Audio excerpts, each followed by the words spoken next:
PTI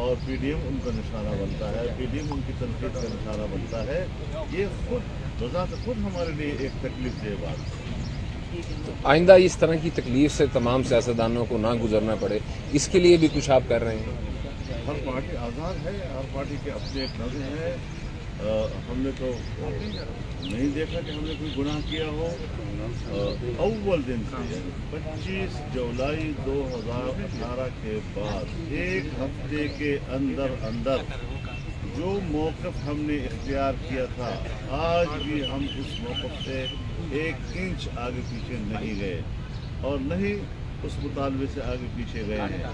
حکومت ہے, گرتی ہے, 5 دن میں گرے یا 5 سال میں گرے, لیکن جب بھی آپ تاریخ کا وہ صفحہ پلٹائیں گے تو اس پر کراس کا نشان لگا جائے گا.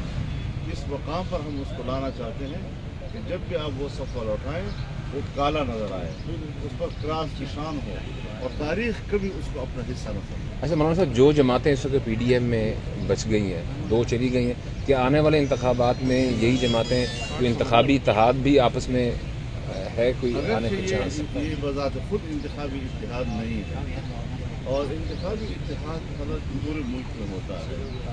انتخابی اتحاد میں ہر پارٹی نے اپنے انتخابی مفاد کو بھی دیکھنا ہوتا ہے. کون سی پارٹی اس کو ایڈجسٹ کرتی ہے, زیادہ اس کو مفید ثابت ہوتی ہے. تو یہ ابھی اس پر کوئی حتمی بات کہنا قبل وقت ہے, لیکن اس کی چیزیں جو ہیں وہ کوئی بعید از امکان نہیں ہے. اچھا, آپ کیا سمجھتے ہیں کہ شہباز شریف کے باہر آنے سے یہ جو ایک تاثر دیا جا رہا ہے کہ پی ڈی ایم میں مریم نواز پیچھے ہو گئی ہیں, ان کی رائے, اور شہباز شریف کی رائے آگے ہو گئی ہے, اس کے اوپر آپ کیا کہیں گے؟ دیکھیے, مریم نواز صاحبہ ہوں یا میاں شہباز شریف صاحب ہوں, یہ ایک ہی پارٹی کے تعلق ہے اور یہ ان کے اپنے داخلی نظم کا مسئلہ ہے. صدر مسلم لیگ وہ میاں شہباز شریف صاحب, قائد مسلم لیگ وہ میاں نواز شریف صاحب. ہمیں تو پارٹی سے تعلق ہے, ہمیں پارٹی کے افراد سے نہیں ہے معاملہ. جو ان کی پارٹی نمائندگی کر کے پی ڈی ایم کی طرف آئے گی تو ان کے ساتھ اسی طرح نہیں. لہٰذا یہ فرق کرنا کہ ایک پارٹی کے اندر فلانا یہ کر رہا ہے, فلانا یہ کر رہا ہے, اس کی اپنی سیاست, یہ میرے خیال میں ہمارے مذہب میں اور ہماری جماعت میں سیاست کے آداب کے خلاف. ابھی بھی آپ کو کوئی چانس ہے کہ پیپلز پارٹی واپس آ جائے گی؟ اگر آنا چاہتی ہے اور سوچتی ہے کہ ہم نے کچھ غلط فیصلے کیے ہیں تو, اور اس سے جمہوریت کو نقصان پہنچا ہے, ہمیں راستے بند کرنے چاہیے. مول صاحب, اب آخری آپ لوگوں کا جلسہ ہوگا 14 اگست کو اسلام آباد میں, اس کے بعد کیا پھر سے استعفوں کے اوپر کوئی بات ہوگی یا ابھی جو استعفے ہیں وہ پھر پس پردہ چلے گئے ہیں؟ ہم عوام میں جا رہے ہیں, عوام کی آواز بننا جا رہے ہیں. رمضان مبارک گزرا ہے, کچھ چیزیں کچھ اوقات تعطل کے گزرے ہیں تو کوئی شک نہیں ہے, لیکن انشاءاللہ 4 جولائی کو سوات میں بہت بڑا جلسہ ہوگا, ایک تاریخی اجتماع ہوگا انشاءاللہ العزیز. پھر 29 جولائی کو کراچی میں تاریخ کا سب سے بڑا جلسہ ہوگا انشاءاللہ العزیز, اور اس کے بعد اسلام آباد میں ایک بڑا جلسہ ہوگا. جو ظاہر ہے کہ اس وقت یہ عوامی رابطے اور اپنا موقف کو عوام کے اندر راسخ کرنے اور عام آدمی کے اعتماد کو بحال کرنے کی ایک کوشش ہوتی ہے. اسی میں آدمی کوئی حتمی نتائج کی بات نہیں کرتا, لیکن جب عوام میں اعتماد آتا ہے تو اچھے نتائج برآمد ہونے کی. استعفوں کی آپشن ابھی بھی ہے, استعفوں کی آپشن ہے ابھی بھی؟ میں تو اب بھی سمجھتا ہوں کہ اگر ہم اجتماعی طور پر سب مل کر استعفے نہیں دیتے تو یہ حکومت پھر اپنی مدت لمبی کرتی جائے گی. استعفوں کا آپشن سے بھاگ جانا یہ اس موجودہ حکومت کو وقت دینے کے مترادف ہے. اچھا مولانا صاحب, امریکہ افغانستان سے واپس جا رہا ہے, ادھر سے طالبان کی جانب سے یہ کہا گیا کہ اگر کسی ملک نے اپنے ہوائی اڈے دیے تو ہم اس کو اپنا مخالف سمجھیں گے, اور وزیر خارجہ یہ کہہ چکے ہیں کہ ہم کچھ نیا کرنے نہیں جا رہے, جو 2001 میں مشرف نے معاہدے کیے تھے ہم اسی کا تسلسل کریں گے. اس کے اوپر آپ کی کیا رائے ہے؟ 2001 میں جو معاہدے ہوئے تھے وہ بھی پاکستان کے خلاف, پاکستان ایک جھوٹا نعرہ مشرف نے لگایا, فرسٹ پاکستان, پاکستان کو امریکہ کا قانونی بنایا. اس وقت بھی اس ڈکٹیٹر نے جک ماری تھی اور آج بھی ایک ڈکٹیٹر کے سائے میں ہونے والی حکومت چک مارے گی، جس کا اعلان ہم اس حکومت کی کسی منسٹر کی زبان پر اعتماد نہیں کرتے۔ یہ ہیں کیا چیز؟ یہ ہیں کس باغ کے گاجر؟ بات تو ہے پینٹاگون کی، اور وہ کہہ چکا ہے کہ پاکستان ہمیں اڈے دینے پہ آمادہ ہو گیا ہے، لیکن اس پر افغانستان کا طالبان احتجاج کر رہا ہے کہ ہم نے افغانستان کو نکال دیا اور ہمارا پڑوسی ایک ملک اس کو ہمارے خلاف استعمال کرنے کے لیے اڈے دے گا، تو اس کے نتائج کیا ہوں؟ تو شاید ان کا دباؤ کام آ جائے، ورنہ ہم تو وہی کردار ادا کر رہے ہیں کہ جو ایک آزاد ریاست نہیں بلکہ غلام قانونی ادا کیا کرتے ہیں۔ شکریہ۔